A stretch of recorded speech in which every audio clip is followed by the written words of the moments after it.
बाबर ओए, लगता है तुम्हारे साथ भी हो गया हमारी तरह मोए मोए, इसीलिए बैठे हो खोए खोए। अरे तुम्हें कंगारुओं ने ठोक दिया, हमें अफ्रीका वालों ने लपेट दिया। भाई दोनों पड़ोसी बड़े बुरे दौर से गुजर रहे हैं। अरे रोहित शर्मा भाई, तुम तो एक मैच हारे हो, एक तुम्हारा अभी भी बचा है। तुम्हारे पास तो सीरीज बराबरी करने का अच्छा खासा मौका है, लेकिन हम पाकिस्तान वाले तो भाई पहले 2 टेस्ट मैच हार गए, 3 मैचों की सीरीज में 2-0 से पीछे हो गए। अरे अब हमारे पास तो हाथ मलने के अलावा कुछ ना बचा। अरे बाबर भाई, तुम पता नहीं ये दूसरा टेस्ट मैच कैसे हार गए। एक बार तो ऐसा लग रहा था तुम इन कंगारुओं को धूल चटा के सीरीज को 1-1 से बराबर कर लोगे। जब तुम और तुम्हारा वो कप्तान शान मसूद क्रीज पर डटे थे, बल्लेबाजी कर रहे थे। तुम दोनों की बल्लेबाजी देख के ऐसा लग रहा था तुम ऑस्ट्रेलिया को बड़ी आसानी से हरा दोगे, लेकिन भाई तुम्हारे कप्तान शान मसूद के आउट होते ही तुम लोग तो ऐसे पिछड़े, आखिरी तक पिछड़ते ही चले गए। कहां तुम्हें 110 रन पर तीसरा झटका लगा था, फिर तो भाई 316 के जवाब में तुम्हारी पूरी टीम 237 रन पर ही सिमट गई। लगभग जीते जिताए मैच को आखिरी में आके 79 रन से हार ही गए। अरे आखिरी के 5 विकेट तो तुम लोगों ने सिर्फ 18 रन बनाने में ही गवा दिए। अरे रोहित शर्मा भाई, यही तो हमें समझ नहीं आया। हमारे कप्तान शान मसूद के आउट होते ही फिर मेरा भी सर चकराया, और उनके पवेलियन पहुंचते ही कुछ देर बाद मैंने भी अपना विकेट गवाया। फिर तो मानो भाई जैसे विकेटों की झड़ी ही लग गई हो, कोई क्रीज पर नहीं टिक पा रहा था।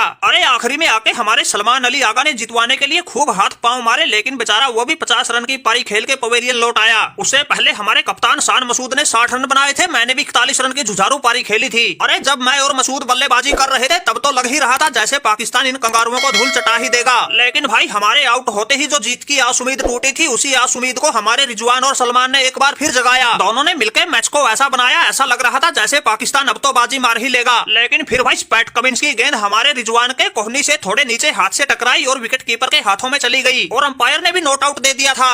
फिर इन कंगारुओं ने रिव्यू लिया और वो थर्ड अंपायर तो पता नहीं क्या भांग पी के बैठा था, उसने फील्ड अंपायर का फैसला ही बदल दिया। अरे जो साफ नॉट आउट दिख रहा था हमारा रिजवान, उसने इसको आउट दे दिया और हमारे हाथ से मैच छीन लिया। अरे ये बेईमान कंगारू तो दूसरे देश में जाके बेईमानी कर जाए, यहाँ तो फिर इनके खुद के घर में ही मैच था, इसलिए इन्होंने यहाँ तो ऐसी ओछी हरकतें करनी ही थी। अरे वाह भाई वाह, बाबर हार पचाने का, अपना मन समझाने का बड़ा अच्छा बहाना ढूंढा। अरे हम तो तुम्हें तुम्हारे घर में घुस के ठोक दे, तुम यहाँ सपने देख रहे हो ऑस्ट्रेलिया को ऑस्ट्रेलिया में आके हराने के। अरे इस पैट कमिंस ने कभी हारना ही नहीं सीखा। हमारे सामने तो चाहे कोई भी आया, हमने तो अच्छे अच्छों के धरती में हाथ टिकवा दिए थे, और जो अपने आप को बड़े खबी खां समझ रहे थे, हमने तो वो भी बड़े बड़े टूर्नामेंटों में घुटनों के बल चला दिए थे, घर में घुसकर ही हरा दिए थे। अरे बाबर भाई, फिर तुम पाकिस्तान वालों की तो हमारे सामने औकात ही क्या थी। अरे तुम्हें तो हमने अपनी धरती पर लगातार 16वां टेस्ट मैच हराया है। अरे तुम्हें हमारे देश में आके हमारे खिलाफ टेस्ट मैच जीते हुए पूरा जमाना बीत गया, और इल्जाम लगाते हो हम बेईमानी से जीत गए। अरे बाबर भाई, इसमें तुम्हारा कसूर ना है, तुम्हारे साथ साथ तुम्हारे पड़ोसियों की भी ऐसे ही हार के बाद इल्जाम लगाने की आदत है। अरे हमने जब इन इंडिया वालों को वर्ल्ड टेस्ट चैंपियनशिप के फाइनल में इंग्लैंड बुला के रगड़ा था,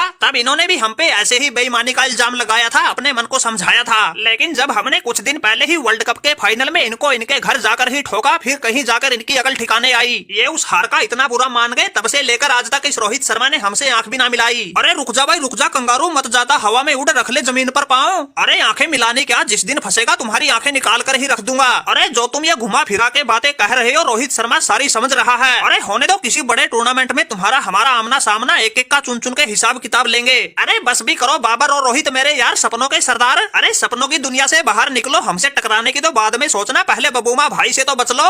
अरे इन्होंने खुद बाहर बैठकर ही 10 खिलाड़ियों के साथ ही मार मार के तुम्हारा हुलिया बिगाड़ रखा है, और तुम बात करते हो इस पैट कमिंस से हिसाब किताब चुकाने की। अरे बबूमा भाई, इनको अगले मैच में फिर हरा के निकाल दो इनकी सारी हेकड़ी। अरे बात सुन लो भाई पैट कमिंस, वैसे तो हमारा तुम्हारा भी 36 का आंकड़ा है। अरे हिसाब किताब तो हमने भी तुम्हारे साथ कई चुकता करने हैं, लेकिन भाई फिलहाल के लिए तो ये रोहित शर्मा फंसा है, इसको दिन में तारे दिखा दूं। अरे ये तो शुक्र ही मनाओ, इनके साथ हमने 2 ही टेस्ट मैच खेलने हैं, अगर 5-7 टेस्ट मैचों की सीरीज होती, इसको तो हम सन्यासी दिलवा देते। अरे बस कर भाई तंबू बम्बू, तुम्हें एक मैच में जीत क्या मिल गई, तुमने तो आसमान ही सर पे उठा लिया। अरे अब 3 तारीख से शुरू होने वाले अगले ही मैच में देखिए रोहित शर्मा की पलटन कैसे बाजी पलटती है।